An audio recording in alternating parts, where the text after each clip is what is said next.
Welcome to Faith Positive Radio with Dr. Joey Fawcett, the Christian business coaching conversation that increases your faith with greater joy at work so you love God and others more. Dr. Joey interviews Christian business professionals just like you to discover their secrets for working faith positive in a negative world. Welcome to Faith Positive Radio with Dr. Joey Fawcett. You know, Faith Positive Nation, what we call the soft side of things in terms of doing business today, the soft skills, the people skills, man, they get complicated in a hurry, right? and when I'm coaching business people, I tell them, with each person that you add to your team, you add another layer of complexity. I mean, it's just, I don't know why it's so hard being human, but it really, really is, right? Maybe it's because we live in a broken world or it's a negative world, however you want to roll it out, whatever it is. It just is. Well, today's guest, Faith Positive Nation, is the man with the answers. He's going to help us discover how to manage this part of our business, how to make sure that we're teaming with the right people in terms of this is the best place for them to be and using their gifts and skills. And he's worked with some really awesome people that you know of and have heard of, like maybe Dave Ramsey. You heard of him before, right? Okay. And then Henry Cloud, Boundaries book. I mean, if you're a client of mine, I've recommended Boundaries to you somewhere along the way, right? So this guy has the answers for how you can, as we like to say, love God and others more in the workplace. Who is this guy with all the answers today? Meet Chris Mefford.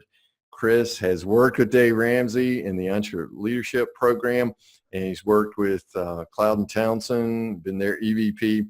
And so he brings a huge amount of experience from marketing, but also really wrapped around a biblical understanding of how we relate to each other at work, or as we like to say in Faith Positive Nation, how to love God and others more, which of course leads to greater joy, which increases your faith. And we all live in the house God built, right?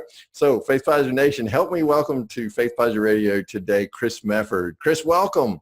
Oh, I'm so glad to be here. What an intro. I should bring you around everywhere. That was fantastic. I hope I can live up to that. Oh, man. Hey, if God put it in my heart to say it to Faith Positive Nation, man, you've already lived up to it. I mean, we spent, 30 minutes chatting, and Yes. and I've already fallen in love with you. So I'm just really blessed to have you on today. Tell Faith Positive Nation, what do you do for your work? What is it that consumes your time and energy? Well, I have two things. I do business coaching and consulting. You know, I kind of bounced. It found me. You know, I had so many of these experiences through life and who I've worked for. And people are like, hey, can you give me tips and help? And I never thought it would be something I would do full-time or even part-time. And like for real, right? And the stuff came so natural to me. Things that aren't natural to me, as we were discussing, is music and spreadsheets and stuff like that. But the soft skills and how to kind of motivate, how to get excited for your job every day, how to get people excited on your team, and how to grow in sort of that area, those things come very natural to me. But on the other side, I also act as the chief operating officer and acting CMO for a couple of other companies that take up quite a bit of my time. But I like to be one of these guys. You know, there's a lot of coaches that kind of want to do that full time, but I like to be in the trenches. I learn a lot. I like leading a team as well as helping individuals. And so completely pulling myself out of that arena isn't something that I would find very rewarding. So I like to stay in it. I got you. So you're working with a couple of companies. Are you at liberty to name who they are? Yeah, one is it's a digital marketing company out in Salt Lake City called Standard Behavior Digital, and another is, some of your listeners may be familiar with, is the Rock Church out in San Diego. Okay. Yeah, cool. Awesome. So you're CMO for those two companies, chief marketing officer for them, and then you have your coaching consulting business that you run also. So we need to have you back on and talk about productivity, because if you're doing all that, man, I'm already tired just listening to you talk about that. You have to keep your hours straight. That's for sure. Yeah. Or your hours keep you straight, right? Only 24? Are you kidding me? Right. So you really live in kind of two worlds. And I love that approach to being in the trenches, because it is easy sometimes for people who aren't in the trenches to forget what it's like to be in the trenches. So how does that work for you? I mean, I know it's a busy schedule, but how does that work for you in terms of staying in the trenches, and how does that inform your coaching consulting work? Well, I think they're not mutually exclusive, you will. Right. They're really united. And, I learn so much each and every day working with team members and trying things out and motivating. And you know how you've learned some things and then you get through life and you get to a point where you're like, oh yeah, I remember that. I should have done that, or I should have tried that. And well, that happens here a lot, So just being constant and in a workplace and figuring out how to motivate, hold people accountable, make real change, give proper direction and focus. When someone bumps into me in my office and says, hey, I'm really struggling with this area, I usually am able to call upon some very recent situations that I can use as an explanation. And, I think there's a difference between book learning and, we all know that you learn a lot, you read a lot, and that's a tremendous way, but also experiencing something and being able to share that through examples. That's really benefited me. I can't tell you how many times in my life I've suggested we do something and the pushback is there and they say, well, we don't know if that's going to work. And I'm able to say, actually, I can prove to you it works. And I give you examples of why it would work. But sometimes our gut constantly wants to fight us on certain things. And so, being in the trenches and helping others, I think they go hand in hand. Now, how does your faith influence this work that you're doing in the trenches? Well, I tell you, it certainly guides me. It gives me the principled direction. I think I can be open here, obviously, in this podcast, but it's a struggle. Right. I look out there and I know some of the people I work with aren't saved, and I wonder, what is their guiding principle? Is it just the money? Is that why they seemingly sometimes appear to be so unhappy? Wow. And so my faith guides me. It gives me direction. It tells me exactly, why I'm here. I pray every day and I seek guidance and direction. And so I want to make sure that I'm following God's will, and that's sort of rewarding to know, hey, I'm stepping into this and this is God's will. So it should be exciting. It provides sort of the foundation for my behaviors. I've got this book we'll talk about, but, and even in my regular life in the business world, when I'm not doing sort of Christian consulting, if you will, I say I like to trick them. Yeah, I'm going to trick you into following these principles. They're going to turn your company around, and I sort of give them a wink. But the reality is I'm using biblically based principles to help them do this. I can usually back up what I'm doing with quite a few scriptures and guidance from the Bible that give me direction and focus. And there are often times, wow, that worked. I can't believe it worked. How do you know that so well? All right, here. You wouldn't believe me if I told you. Hey, man, I've got a manual. Let me introduce you to it. Yeah, exactly. Yeah. So it's the reason I work. It gives me purpose. I want to help and grow. And if I can reach out, and I'm one of these guys, I enjoy working in a secular workplace from time to time because it does give me an opportunity to reach out and stretches me with my faith. It also gives me opportunity to talk to others. Yeah, and to find out what breaks their heart and what their concerns are, their hopes, their wishes, their dreams, aspirations, and things like that. So, so give us some examples of those foundational principles that you're talking about that actually work in business that come out of the Bible for you. Well, I read this story once. It was one of my favorite books is actually from a Jewish rabbi, and Dr. Rabbi Lapin, and he wrote the book Business Secrets in the Bible. And he says in there, do you believe that the creator of the universe could not have created water as one single element? He created the entire world. So ask yourselves why one of the most necessary aspects to our entire survival is H2O, hydrogen and oxygen. And he said, because God wired us specifically to be in relationship with one another. And that's proven out through where all the wealth is mostly incorporated in our society is in the big cities. And it's no mistake that that's where the people are and relationships are being built. And so I like to sort of use that example is, hey, if you're not in good relationship, if you go in and you don't have a good relationship with your leader or your coworkers, if you're one of these people who sit down and you just want to email and you don't want to put effort in, you're ultimately not going to win, and what you're trying to achieve won't win. I actually had a situation once where I had a team member I was working with that was struggling, and we were trying to figure out how to work together, and she was frustrating the team and the team was frustrated with her. And I literally wrote down on the paper, hey, when you come in the morning, I need you to say good morning to 3 people. I don't need you to sit down. I don't need you to email them. I literally need you to go to their desk and tell them good morning. And it was like, sometimes we have to force people into those relationships because it's so important. I'm sorry. Don't pick up the phone when you're frustrated. Literally get up and walk over to them. And have a conversation with them, because sometimes email is easy and phone is easy. And even these days with all the trolls and things that happen on the internet and Twitter, it's so easy to sort of be frustrated and self-righteous. when you look at somebody in their eyes and you build a relationship, that actually does two things. That, first off, it solidifies respect. Hey, I'm not going to let you get away with this. Back to Henry Cloud, the boundaries. I'm not going to let you get away with this, but I'm also going to tell you that I'm going to provide clarity so that we're not frustrated with one another. You can count on me not to gossip, not to go behind your back, not to just fire off an email that can be misinterpreted. And I'm going to come talk to you, and I'm going to provide great clarity for what I'm trying to achieve. And, ultimately, if I could give advice, that would be one of the top 3 or 4 pieces of advice I give people all the time.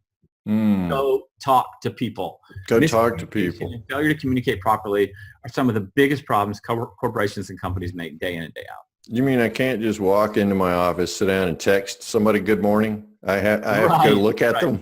No, you can, but it also is very helpful to you as well. Yeah.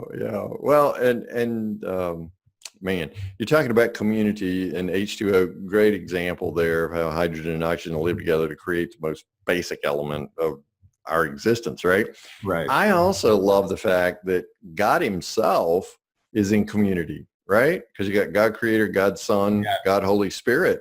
And so there's 3 in 1 right there. So the whole lot of life, much less work, is rooted in community and how we manage those relationships.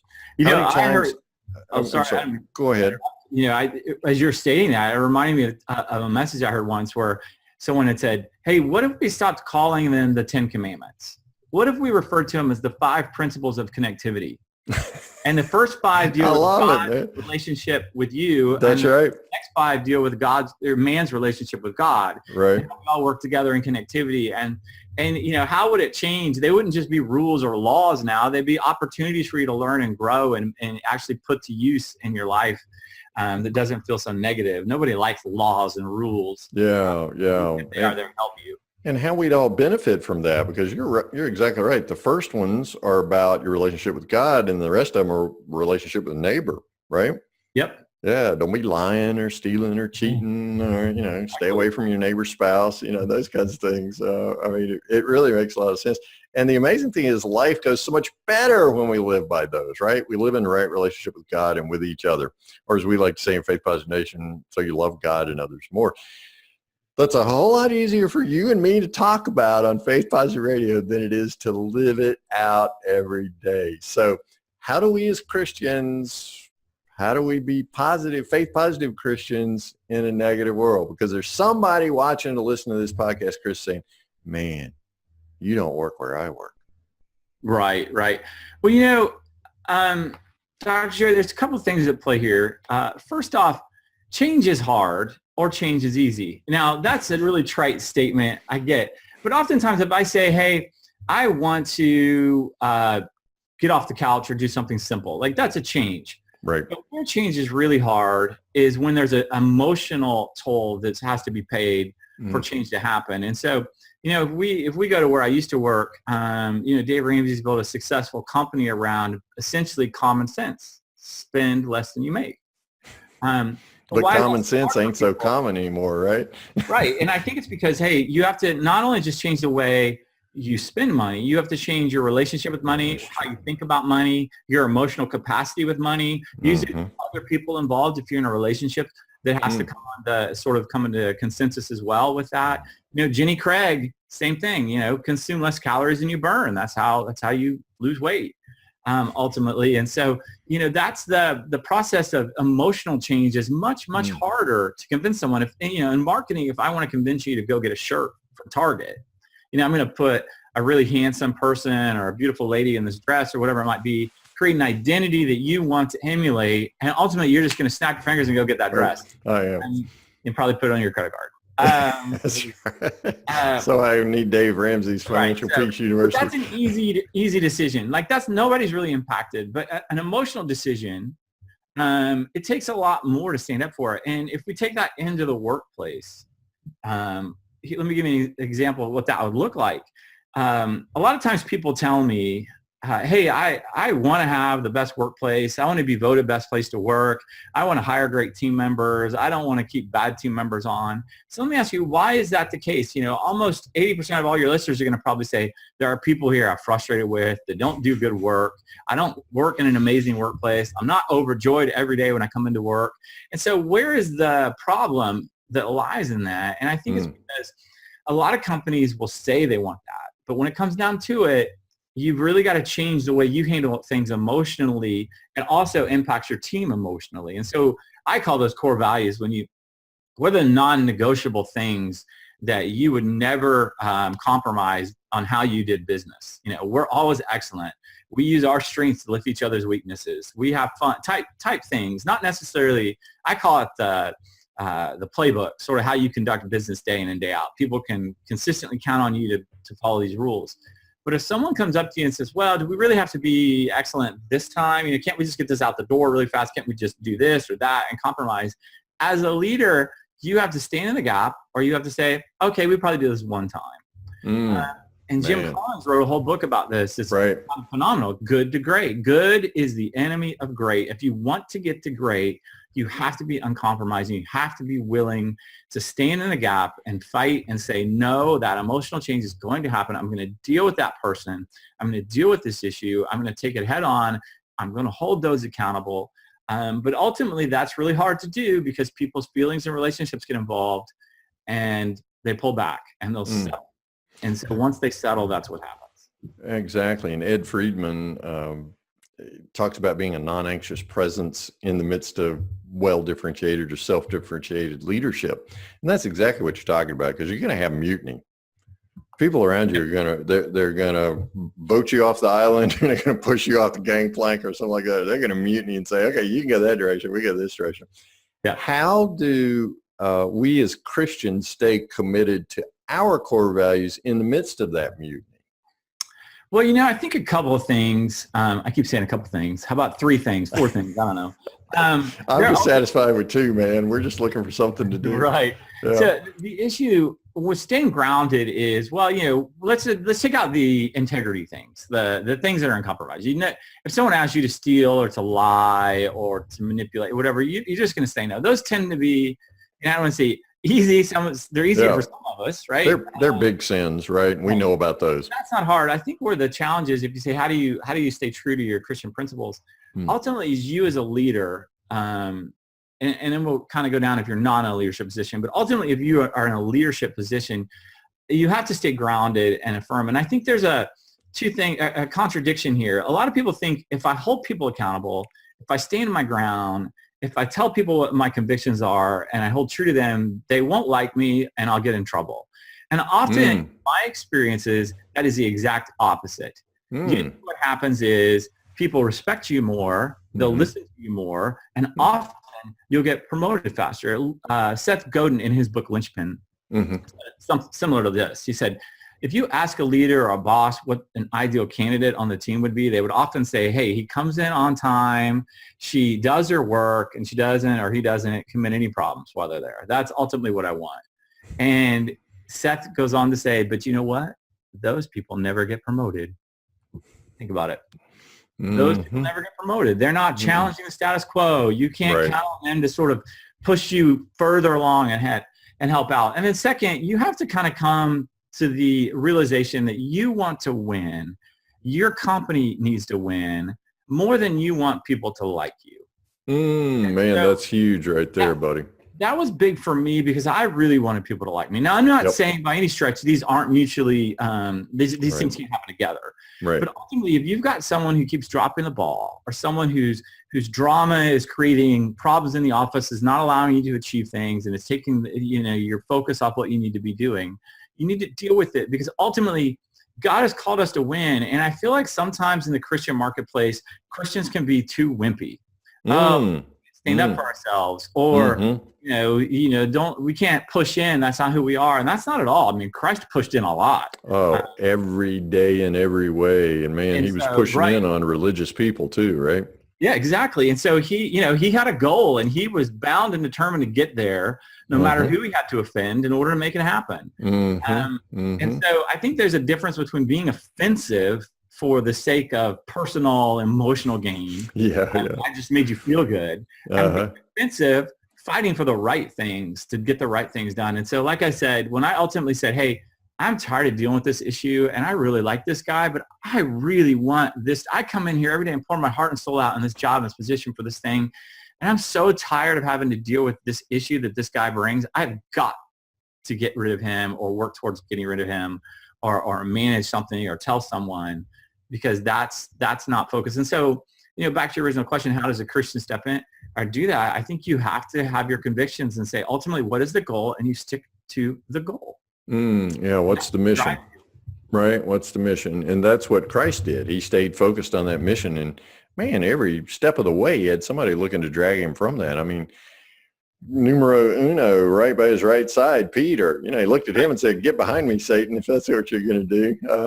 Can't do that. And that was right after he said, hey, you're the rock I'm going to build the church on, right? That was like 3 verses later. So. I've so been that verse every single day.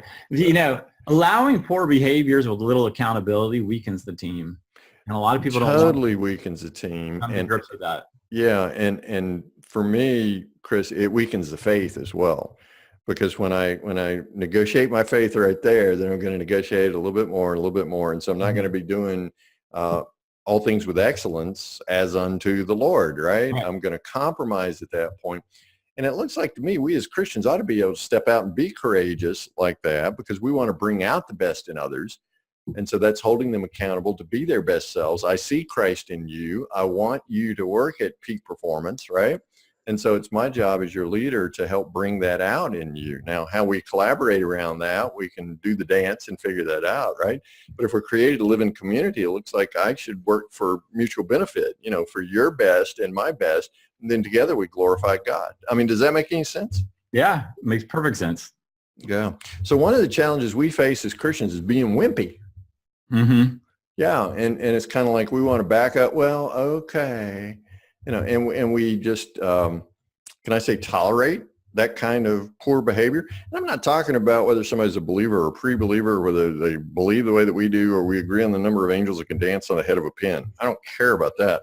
I'm talking about just relational things in the workplace, how we treat each other, basic things back to those 5 and 5, not commandments, right? But the connectivity piece. Well, it's the soft skills, you mentioned earlier. It's the soft skills, how do you relate with people? How do you manage people? How do you work with people? That's not often taught in high schools. It's certainly not taught in college. I have an MBA and we didn't even teach it in grad school. No.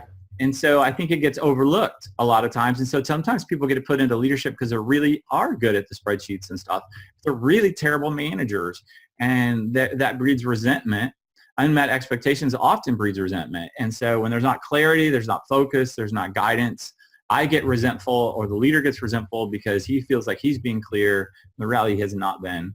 And it's just a soft skill. It's communication and it's focus and it's a desire to want to win more than you want to just patronize people. Or to be accepted by people, because if I'm fearing rejection, right? And that was the interesting thing about Christ. He was able to stay focused on his mission. He knew where he was headed. It was towards the cross. Son of Man must suffer and die and be resurrected. Okay. He was clear about that. But man, the people around him, he just had time for relationships. A woman's been bleeding 12 years, touches his back, and boom, he's turned around asking who that was. A Canaanite woman whom the Israelites referred to as dogs, right? He's asking her, why should I do this miracle for you? And she says, hey, even the dog gets some crumbs from the master's table. So look at the way he tended to those relationships. I mean, if you could get it all done by yourself, then go be a solopreneur and have fun with that, because a God-sized vision requires teams of people and managing and leading in the midst of those relationships. It's messy work, but it's necessary. Exactly. And here's another issue that Christians make, in the, what I feel is a problem that they create in the workplace, is they try and treat everyone equally. And I always instantly say, hey, you know who didn't treat everybody equally? Christ. No, he didn't. I said, he goes into the pool and he heals one blind guy and tells him to pick up his mat and keep it quiet. Like, he probably walked by hundreds. He picked 12 disciples from hundreds of people he could have picked. And from those, he focused on 3. He heals the lady at the well, and he lets his friend die. Back and forth. So I say this all the time. Try and do as much as you can to advance it, but you don't have to treat everybody equally. My advice to most leaders I give is please don't treat your whole team equally. Please. You've got 3 or 4 players who really make this whole thing hum that you would be lost without. Right. Treat them special. And that is so against the grain. It's so against the political correctness. And whenever I say that, people are they're a little shaky. They're a little uncertain if I'm serious. Let me tell you, I'm dead serious when it comes to that. Absolutely. Those guys, you have them out to your house, you take them to dinner, you give them special prizes and bonuses, and you even tell the team that this is why it's happening because they're reaching out. It's not that the team gets demoralized. They want to know how they get there. And so if you're not setting an example for how to reach this franchise level player on your team, they'll get lost. And so you'll sort of have this team stagnate, which will allow you to sort of remain good and not great. Well, you're sinking down to the lowest common denominator, right? And you don't want to do that. You want to avoid that. Right. I mean, Christ had Peter, James, and John also. And he had 12 disciples, but he had those 3 that went up to the mountain and experienced the transfiguration and things like that. Do we have to really focus on equal treatment? Why can't we just focus on respecting each other for who we are? Right. And when I respect you and you command that respect from me, then I meet you where you are. It's like I used to tell people about this very topic. One daughter, we have 2 daughters. One daughter skins her knee. I bandage it up, clean it up and all. I don't immediately run to the other daughter and say, here, come here, let me bandage up your knee. No, we meet them where they are as they are, right? And then we hold them accountable and bring them far as they're willing to go.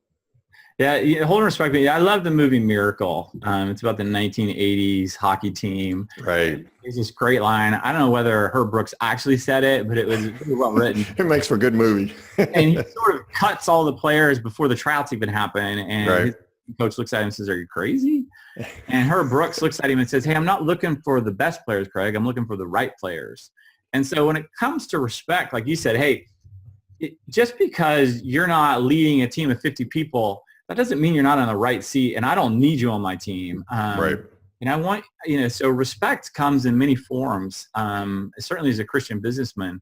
And so if you're looking for the right place and the right people, you can help achieve a goal so much faster and so much quicker by leveraging those relationships with the right people. And not always trying, again, to spread yourself too thin, make everybody happy, not concentrating on that level of respect that other people deserve, because it puts us in a poor position, and we want to does authority on top. Right, in a place of focus on the goal, the mission of the organization, right, and with a focus on relationships with people, helping them do the right thing for the right reasons and in the right way. Man, this is beautiful. Chris, somebody in Faith Positive Nation's watching this or listening to this, and they say, "Man, I want to do some more Chris Mefford." How can they reach out to you? What's the best way? You can visit my site. They can visit chrismefford.com. Actually, I have a special thing for your listeners, chrismefford.com/faithpositive. Cool. And I actually have, if I can talk about it, I've written a book called Hiring and Firing and Creating an Amazing Team Culture for Leaders in a Hurry. Man, who's not in a hurry, right? Right. If they go there, actually, they can download the ebook, which works on your Kindle. They can download the audio book. No way, man. We get a free book? Yes, a couple of free guides on how to create an amazing team culture and the 20 questions you should ask every hire. And I should mention, it's not, they keep kicking me because I keep saying ebook, but it's 200 pages, 300 pages almost.